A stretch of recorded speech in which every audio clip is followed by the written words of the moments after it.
So, about a week ago, I made a video that was overall pretty positive about Team Liquid's offseason following the Austin Major.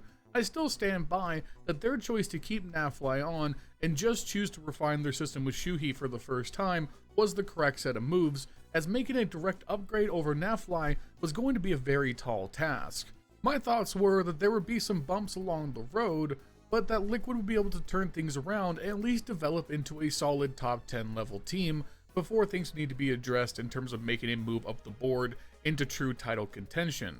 However, the season hasn't even really started yet, and Liquid are already very on the ropes. I would go as far as say that IEM Cologne might already be a pivotal turning point in their hopes of making the Budapest Major.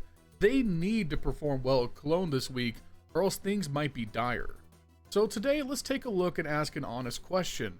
Is Team Liquid's season already doomed?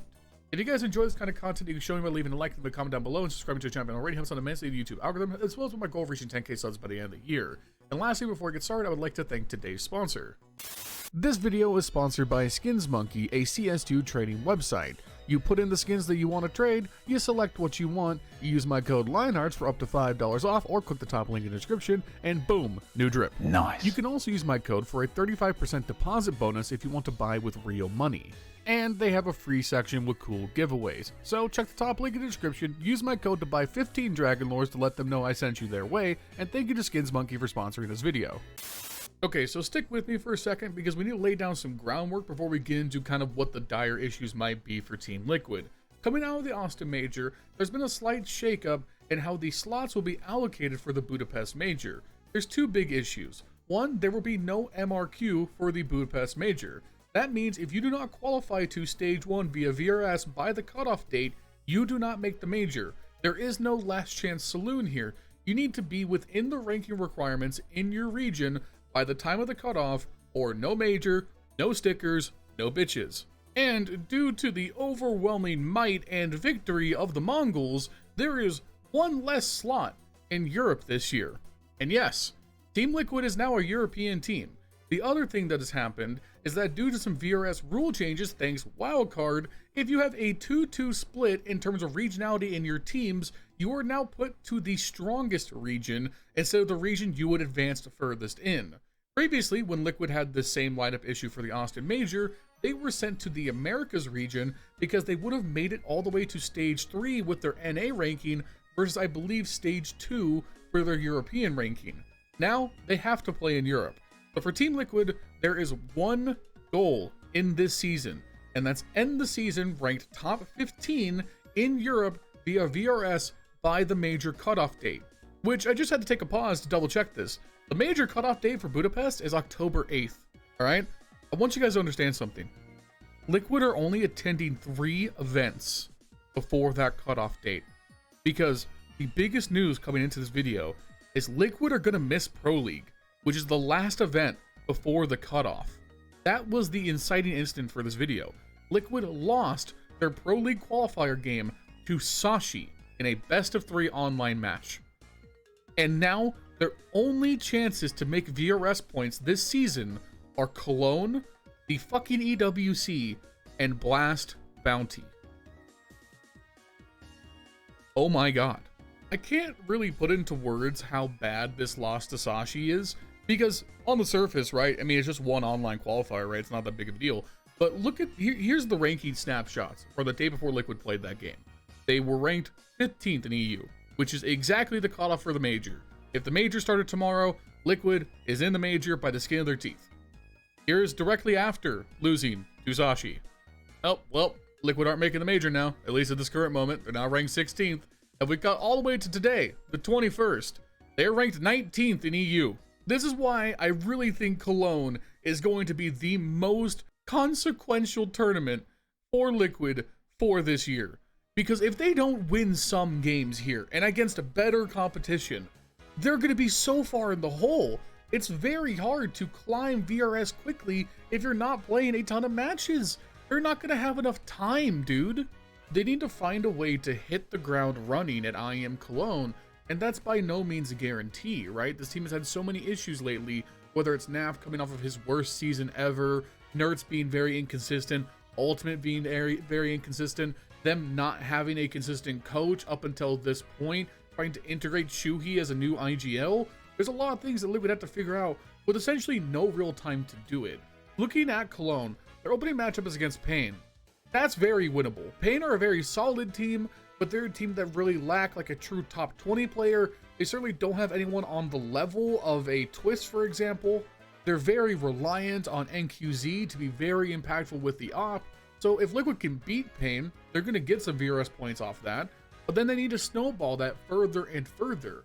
I would go so far as to say that Liquid might need to make the playoffs at Cologne for this tournament to be worthwhile, because if Cologne doesn't go well, let's say worst case scenario, Liquid just bomb out of Cologne, they're going to fall even lower. They'll probably be ranked into the mid-20s if they fail very hard here, and that just might be the end.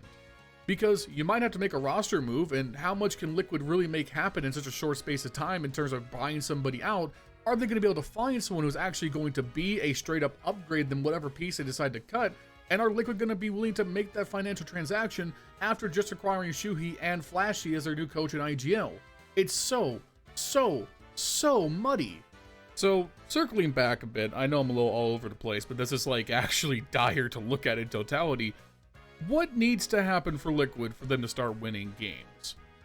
I really think the issue is not so much NAF, and that might surprise some people.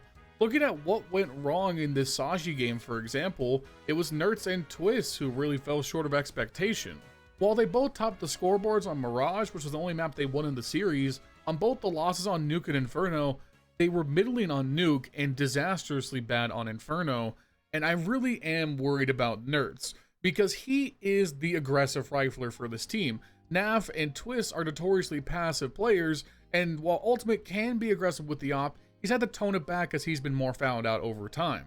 When you look at NertZ's stats, he got off to a very hot start in Team Liquid, where at the beginning of the year, he was arguably the best player on the roster. He was certainly their best player by rating at both Blast Bounty and Katowice, and especially at Katowice, where he was overall the 4th best player in the tournament, finishing with a 1.28 rating before Liquid were knocked out.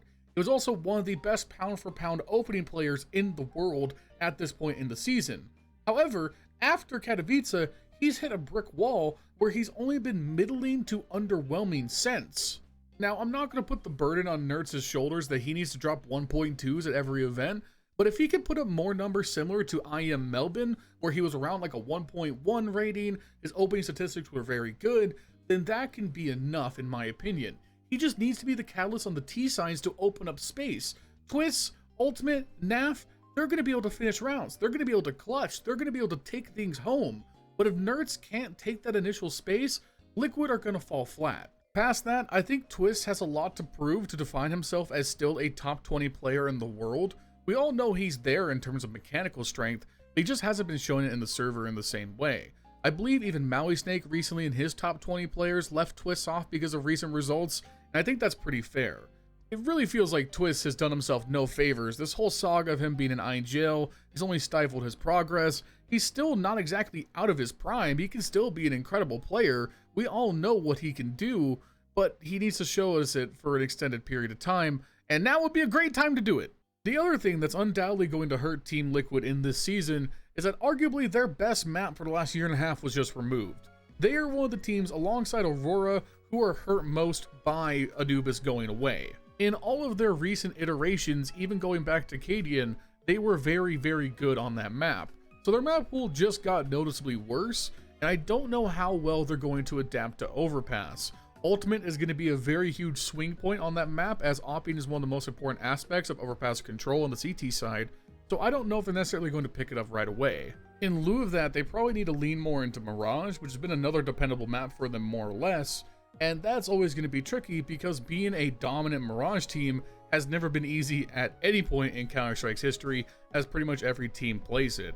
Maybe they need to start learning how to play Train more. It's really hard to say. The map pool situation is certainly going to be the biggest issue for Flashy and Shuhei to tackle, and I'm not really sure how Liquid have enough time to figure that out, which, you know, just kind of brings me back to the main thesis of this video, and that's that Liquid just might be cooked for this season.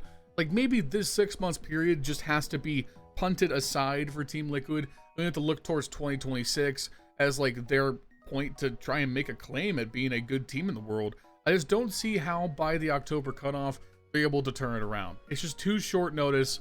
They have to do too well at Cologne on too short of a time scale. It just doesn't seem reasonable. I've been kind of like spinning my wheels trying to find a positive spin for this video. There are several 5-minute long takes that I've just gone back and deleted because I got to the end of it and I was like, I'm not really saying anything of substance. This all seems cooked. Like, this situation seems genuinely very hard for Liquid to find a way out. Because I don't even think they can make a roster move. It just seems too short notice. I don't know if Liquid are going to want to spend money. I don't know. I'm very frustrated by the situation.